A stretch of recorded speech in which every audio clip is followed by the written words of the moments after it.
Well, so much happened in that game, George. I'm going to take the shortcut and ask you, what were your thoughts immediately after that final whistle? Oh, I think my thoughts were the same. They were at half time. We gave away 12 penalties in the first half, and we were doing some really good stuff, and then we just took the pressure off Saints, gave a penalty away, and they took advantage of it. So very hard, not where we thought we were at discipline-wise. We got 2 yellow cards there in the first half, and Saints capitalised on it. I think it's very hard to play in the Premiership doing that.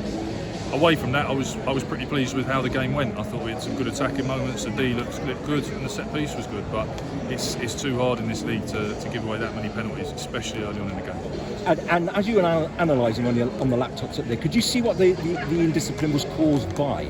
It was various things, and it is disappointing because we talked about it a lot in the off-season. Obviously, last year the league was littered with ill-discipline and rule changes and things like that. It wasn't anything malicious, thankfully, or high shots or anything. It was more around the breakdown, and there was a bit of over-enthusiasm early on, I think, but not an excuse.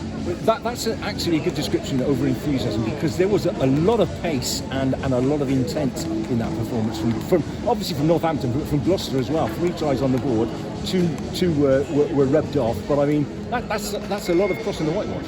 Yeah, I think it was always going to be fast and furious. I think it's 2 teams who want to play rugby, and I think it's 2 teams who both want to play, both try and play, both with good set pieces. So yeah, I mean it was fast and furious. Like you say, we had that try about 10 minutes in that got disallowed, which we'll be disappointed with the execution of that, because the play came off nicely.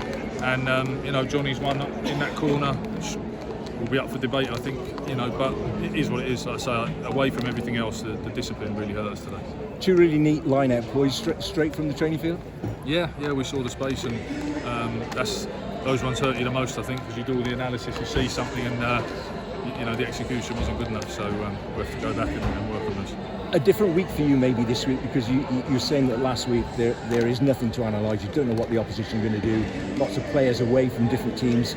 Leicester playing now. It's Leicester Friday night, so you've got some analysis to do there. Will you be adapting the way you approach the game, judging on what you see from Leicester, or are you just going full black Gloucester way? I mean, we know we've got a lot of work to do on our game, and that this whole period's been focusing on us, and it'll continue this year to be a focus on us, and driving players and game plans. But yeah, I mean, it'll be good to watch Leicester. Obviously they beat Exeter from what I'm told, so it'll be interesting to watch that and try and work out what we can. But they're a physical team, they're very well organised, so it's going to be a very physical game.